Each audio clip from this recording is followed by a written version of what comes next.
Olá, o Mídia Max continua com a série de entrevistas com os candidatos ao Senado por Mato Grosso do Sul. O nosso convidado hoje é o candidato Juiz Odilon. Candidato, muito obrigado pela presença aqui no estúdio. Eu gostaria de começar, candidato, com o senhor falar aos seus eleitores quem é Odilon de Oliveira. Quero deixar aqui um bom dia para todos os ouvintes, para todas as pessoas que estão nos assistindo, e um bom dia para toda a equipe do Mídia Max. Ser entrevistado por você e por esse veículo de comunicação é um prazer enorme. Odilon de Oliveira, candidato ao Senado com o número 555, é nordestino, aqui no estado de Mato Grosso do Sul há mais de meio século, lavrador, em assentamento até os 16 anos de idade, formado em Direito aos 29 anos de idade e exercente de diversos cargos em torno da justiça, sempre procurando fazer justiça, defender a sociedade. Fui promotor de justiça, juiz estadual, procurador federal e juiz federal durante muito tempo em alguns estados da federação. E agora retornando à vida política, para tocar a vida das pessoas e principalmente do estado de Mato Grosso do Sul, representado notadamente pelos mais necessitados. E se eleito, que perfil de senador o senhor pretende ser? Na verdade, eu quero ser o senador de todo mundo, do povo de um modo geral. Eu quero atender principalmente aqueles mais necessitados. No mundo atual, a gente tem que lutar pela inclusão social, qualquer atividade política principalmente. Então, nosso objetivo é a inclusão social. E principalmente matar a fome, recuperar a dignidade daquelas milhares de pessoas que passam fome no estado de Mato Grosso do Sul. Atualmente são centenas, aliás, milhares e milhares de pessoas, assim diz o Ministério da Cidadania. E um ponto positivo de Mato Grosso do Sul, qual que o senhor destacaria que é o principal? Principal, aqui em Mato Grosso do Sul, a segurança pública não existe. Agora tem que se entender que não se faz segurança pública sem outras atividades políticas. Por exemplo, a educação. A educação é o principal, então a educação está incluída também no meu projeto. Não se faz segurança pública sem saúde pública, então a saúde está no meu projeto. Não se faz segurança pública sem geração de emprego e outros itens. Então, o nosso projeto é bastante amplo. E um destaque que eu julgo muito importante, que venho defendendo isso há muito tempo nas escolas, principalmente em escolas, é o fortalecimento da família, a recuperação de valores, o fortalecimento da escola, o casamento indissolúvel entre a escola e a sociedade. São temas que a gente vai discutir e apresentar projetos no Senado Federal. O senhor tocou aqui na questão da segurança. O senhor considera esse o principal ponto negativo aqui no estado? O principal ponto negativo no estado é a fome, porque o estado é o segundo maior em riqueza no agronegócio, na agroindústria. Só perde para o estado de Mato Grosso. E a gente tem observado que essa riqueza tem enchido apenas o bolso dos ricos. Aqueles que eram ricos ou que são ricos ficaram mais ricos. E na outra ponta a gente tem a pobreza extrema. A imprensa anuncia todo dia, e inclusive hoje, que 270 mil pessoas passam fome em Mato Grosso do Sul. Então não se justifica que um estado tão rico, que enche somente o bolso dos que já são ricos, tenha uma população faminta. Isso é muito grave. E para se ter uma ideia, o próprio Ministério da Cidadania relaciona que 1.240.000 pessoas em Mato Grosso do Sul vivem com um salário mínimo mensal, ou abaixo de um salário mínimo mensal. Você recebe um salário mínimo, desconta a Previdência Social, então fica menos de um salário mínimo. E o mesmo Ministério da Cidadania anuncia que de 2017 para cá, segundo o governo de Azambuja, a pobreza cresceu no estado de Mato Grosso do Sul, a fome cresceu exatamente 19,3%. E um outro dado que traz uma tristeza muito grande é a inclusão de pessoas no CAD-único, no Cadastro Único do Ministério da Cidadania.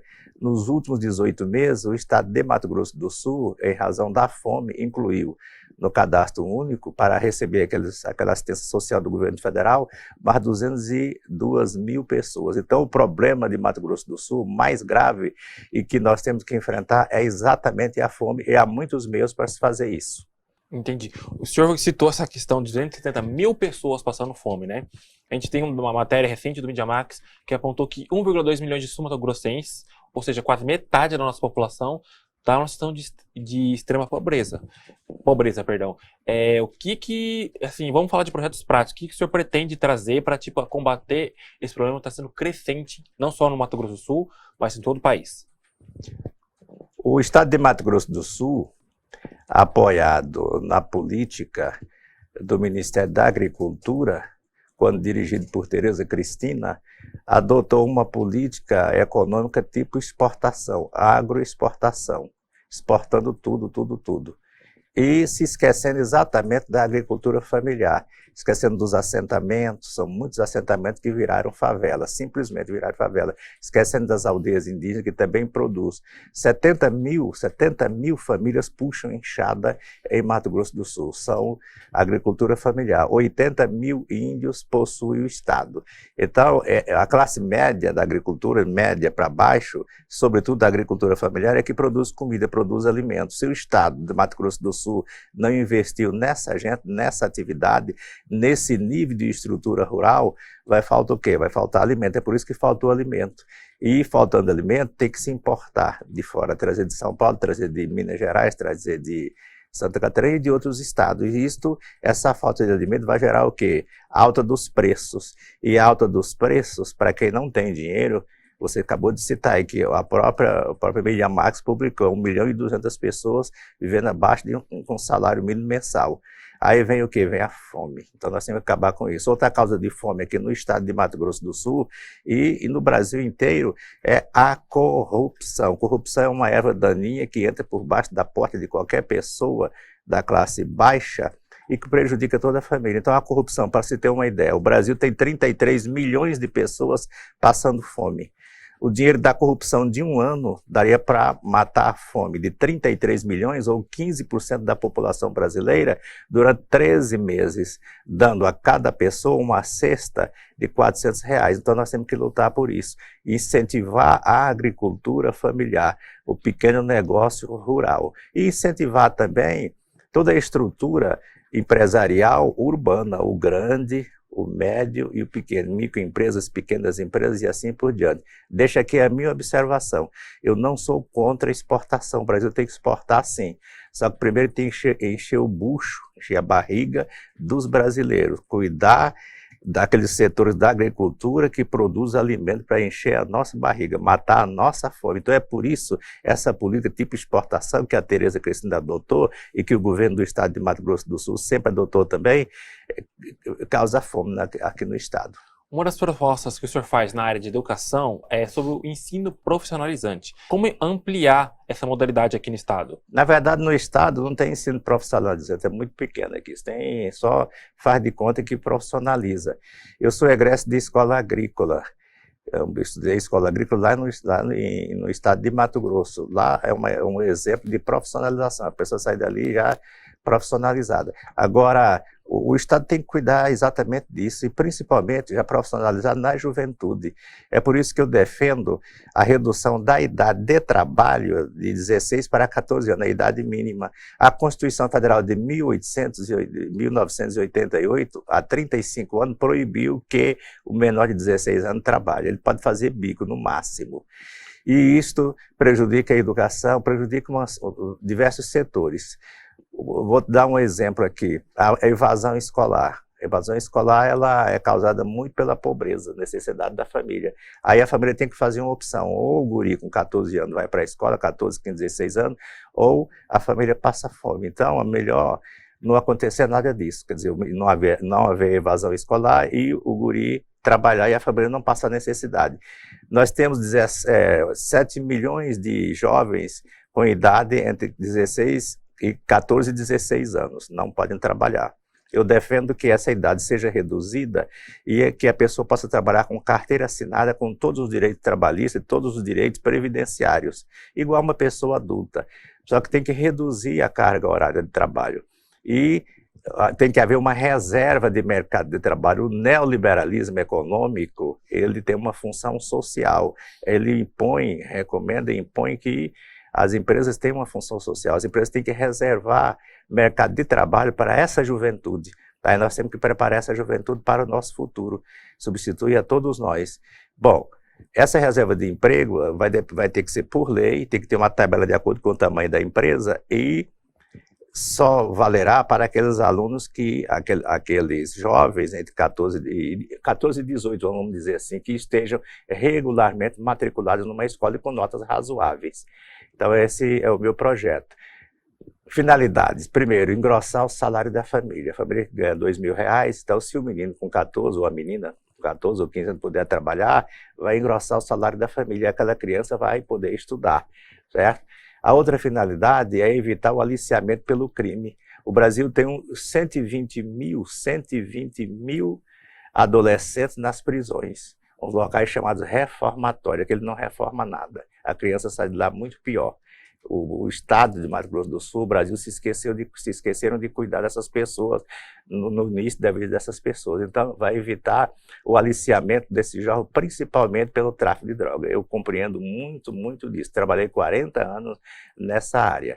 E outra coisa é a prostituição infantil. A vulnerabilidade pode levar cada menina com 13, 14, 15 anos para a prostituição infantil. Isso é uma realidade no Brasil. Certo? Então, tem essas são algumas das finalidades com a redução dessa idade para o trabalho. Entendo. Candidato, o senhor falou há pouco sobre família, né? Que o senhor quer defender os valores familiares na escola. Como é que isso pode ser feito, esse fortalecimento da família? Eu passei muito tempo, ao mesmo tempo que eu combatia a criminalidade internacional, que afeta grandemente Mato Grosso do Sul, principalmente Mato Grosso do Sul, combatendo a corrupção, combatendo os grandes contrabandistas, combatendo as grandes organizações internacionais de traficantes e arriscando a minha vida, sofri atentado mais de uma vez, a gente tem que, evidentemente, cuidar, focar exatamente nos problemas sociais, de modo geral, focar nos problemas sociais. O fortalecimento da família. Ao mesmo tempo que eu fazia aquilo, tinha um programa de palestra nas escolas, igrejas, e outros locais também. Eu passei muito tempo, até a pandemia, desenvolvendo esse trabalho por minha conta, em parceria com a Prefeitura de Campo Grande, em parceria com outras prefeituras do estado todo, em parceria com a Secretaria de Educação do Estado. Então eu dava 4 palestras por semana, cedo, no Aquário de Esporte, pegando todos os alunos das escolas. À noite eu voltava na mesma escola, todos os pais. Na quinta-feira eu fazia a mesma coisa e percorri o estado todinho fazendo isso, entendendo que é necessário que haja essa aproximação entre a família e a escola, porque se não houver esse casamento indissolúvel, fica difícil. A escola, ela ensina, a família tem que educar, e haver esse casamento é fundamental. Então eu passei o tempo todo dizendo da importância da família para o fortalecimento da sociedade, da importância desse trabalho conjunto entre a família e a escola para o fortalecimento dessa mesma sociedade, através da educação, o crescimento das pessoas e assim por diante. E fazia também, dentro desse tema fortalecimento da família, muitas recomendações sobre os efeitos dos usos da dependência química, e eu batia a vida inteira nisso. Lá, prendendo grandes organizações, confiscando bem dessa gente, e aqui orientando as famílias, orientando os pais. Então, nós precisamos recuperar valores nesse sentido, de união da família. Candidato, o senhor defende uma das propostas do senhor, o empreendedorismo, né? A gente sabe que boa parte dos pequenos negócios movem a nossa economia. O Sebrae já apontou isso mais de uma vez. Quais propostas o senhor tem para incentivar esses pequenos empresários? Normalmente se vê, por exemplo, incentivos fiscais apenas para os grandes, empresários grandes. E o Brasil se esquece, e Mato Grosso do Sul é um exemplo claro, muito claro disso. Temos fechamento de diversas empresas. Primeiro é a redução da carga tributária. A carga tributária é muito alta, não é? O grande ainda pode pagar e tal, tem parcelamento, tem incentivos fiscais e assim por diante. Mas se você pega a pequena empresa, microempresa, é um sofrimento danado. E aqui no estado, a gente costuma, essa categoria, micro e pequena empresa, costuma pagar até adiantado o ICMS. E de modo, se aquela loja for assaltada pelo ladrão e levar aquela mercadoria, a pessoa já pagou ICMS, o Estado nem vai se importar com isso. E a empresa já pagou adiantadamente. Então tem que haver um incentivo a essas categorias. O microempreendedor, ele tem que sobreviver. O Estado tem que dar atenção com igualdade de condições em relação às grandes empresas. A micro, a pequena empresa são geradoras de emprego no Brasil inteiro. Agora falando sobre violência contra a mulher, a gente sabe, o senhor também sabe, com a autoridade que já foi, que é um problema crescente em Mato Grosso do Sul. O que pode ser feito lá no Senado para tentar reduzir ainda mais os índices de violência contra a mulher? Primeira coisa é digamos assim, a mulher tem que ter trabalho, a mulher tem que ter independência econômica. Essa subordinação dentro do lar, quer dizer, a mulher não pode trabalhar porque não é qualificada, não tem como trabalhar, compondo uma família pobre, isso traz muito desentendimento. E a partir do primeiro desentendimento, da primeira surra que a mulher levar, se ela for independentemente econômica, tiver o trabalho dela, ela não vai mais se subordinar àquela pessoa. Caso contrário, ela vai ficar indo na delegacia da mulher a vida inteira, volta para casa, o marido enche o peito, porque ela voltou a se subordinar a ele, torna a bater na pessoa. É o exemplo, por exemplo, do camarada que bebe e toda vez que vai dirigir, ele bate o carro, ele comete violência no trânsito. Nós temos que curar a causa. Então, a causa aí, primeiro, é a conscientização do macho, daquele que se diz macho valentão. Ele tem que ser conscientizado, ele não é melhor do que ninguém. Ele não é dono de nenhuma escrava. Ele tem que viver ao lado de uma companheira. E segundo é a qualificação da mulher, para que ela se torne independente. Eu só tenho uma filha, tenho 2 filhos e uma filha. Eu já disse para minha filha pequenininha, você vai estudar, se dedicar, e quando você se casar, você vai ter a sua vida independente. Se seu marido for de convivência boa com você, você conviva com ele. No dia que ele lhe der uma surra, se por acaso acontecer, meta o pé no traseiro dele e mande embora. Eu sou favorável à união entre as famílias, a união eterna.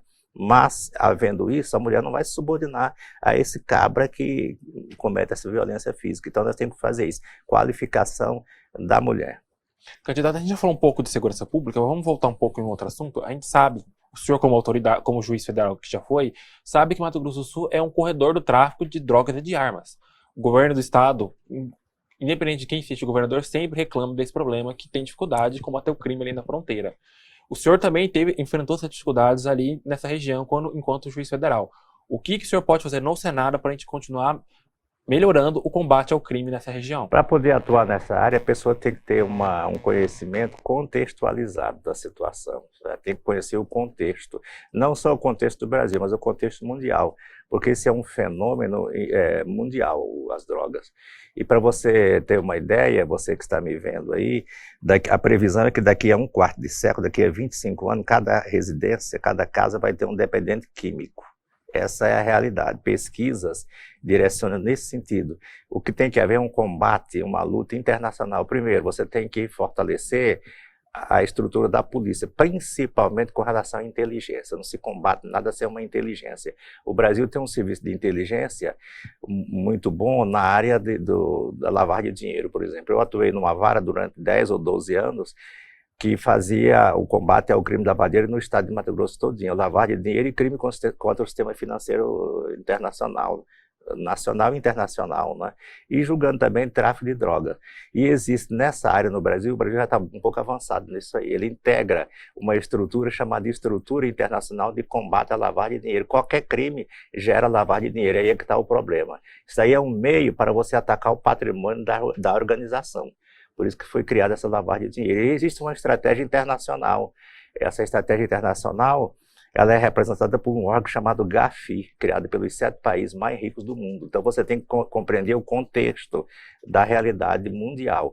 A América do Sul, aqui, nós vivemos, aqui é que fornece droga para o mundo inteiro, logo tem que ser um combate conjunto internacional. Tem que haver, por exemplo, aqui especificamente com relação a Mato Grosso do Sul, tem que haver um trabalho conjunto entre Mato Grosso do Sul e o Paraguai. Já existe razoavelmente desde o ano de 1994, destruição de plantação de maconha no Paraguai. Eu já estive nessas operações algumas vezes com a Polícia Federal daqui e a Polícia Federal de lá.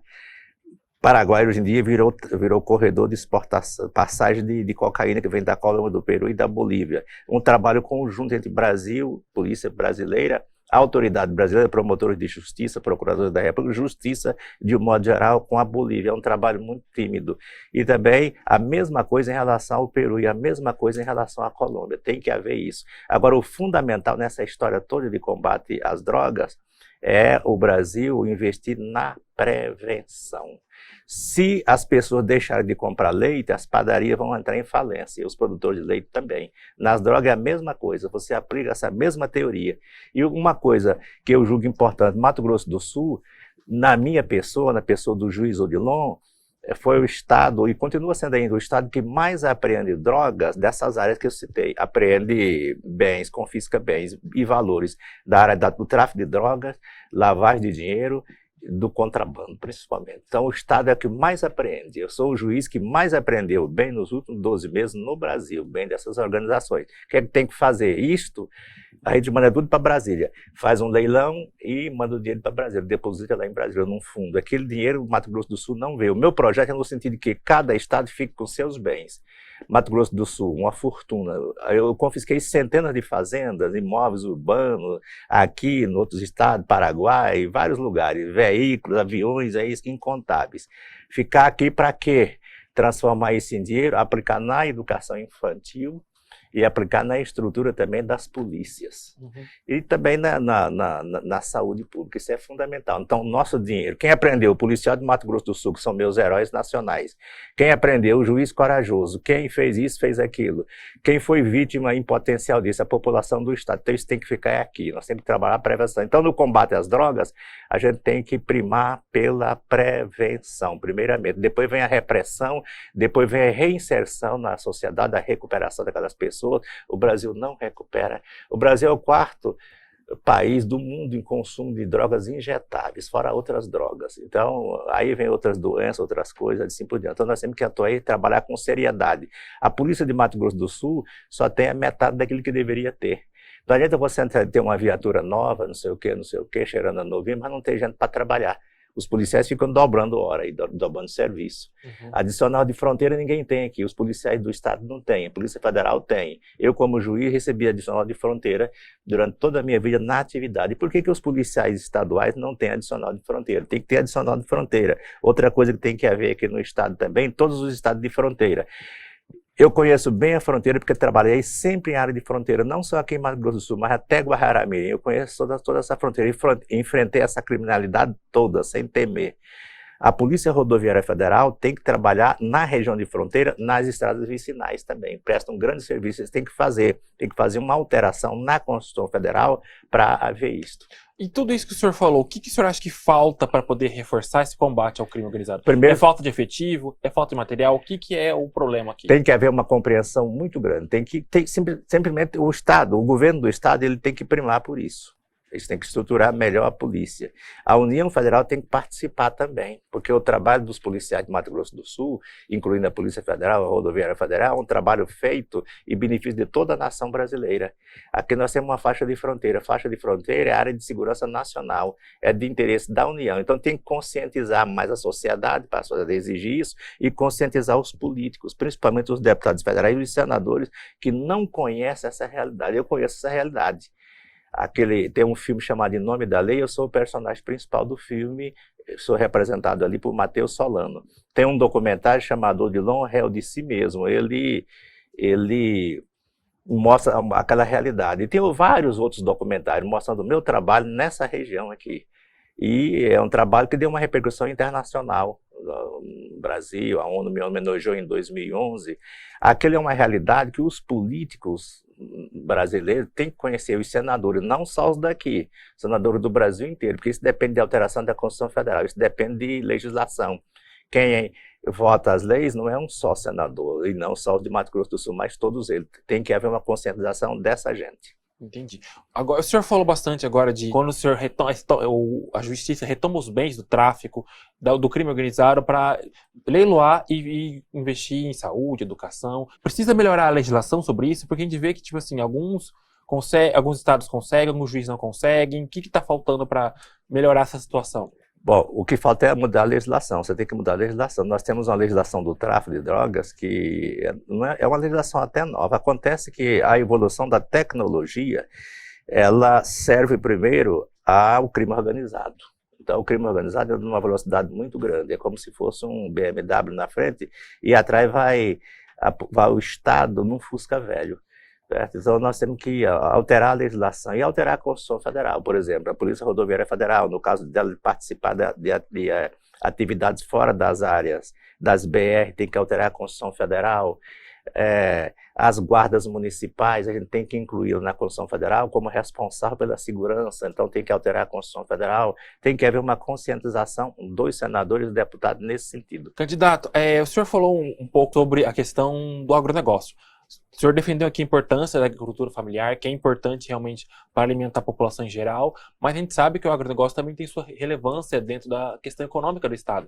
Como equilibrar essas duas forças para que todas trabalhem em harmonia e também garantam a renda e a alimentação de todos os matogrossenses? É simples, é só o Estado olhar para todos os lados, não olhar só para o agro, o grande, olhar para o médio e para o pequeno, isso é muito simples. Por exemplo, os assentamentos que eu acabei de dizer que viraram favelas. Então tem que dar atenção aos assentamentos. Você tem que dar atenção aos assentamentos, primeiro, dar assistência, porque sem assistência técnica não produz. Eu vim da roça, fiquei na roça até os 16 anos, então não produz. E conheço os assentamentos, conheço a realidade. Você tem que ter malha viária, incluindo pontes e estradas, porque senão não produz água. Reclama-se muito de água, falta d'água. Às vezes passa um córrego num lote, mas não passa no outro.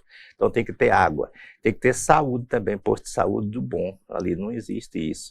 Tem que ter energia elétrica também nos assentamentos, funcionar a energia elétrica. Tem que ter boas escolas, não existe isso. Tem que ter como transportar esses produtos para vender na cidade, tem que ter um local de venda na cidade, principalmente isso. E efetivamente liberar os recursos. Existe um programa no Brasil chamado PRONAF, para atender a agricultura familiar, mas isso não funciona. Por quê? Os assentamentos, por exemplo, há uma enganação muito grande. Tereza Cristina foi no Itamaraty entregar títulos, não entregou títulos coisa nenhuma, entregou ali contrato de concessão de uso, que não é escritura, é apenas uma autorização para a pessoa ficar ali, e é uma reclamação danada. Então, é só cuidar dos assentamentos, e cuidar também das aldeias indígenas que estão abandonadas, elas não estão produzindo. E eu tenho uma receita também para acabar com esses conflitos agrários. Só existe um caminho, e é um caminho, eu atuei muito nessa área, mas nunca pude fazer isso através de sentença. Claro, o juiz só sentencia, ele não faz leis.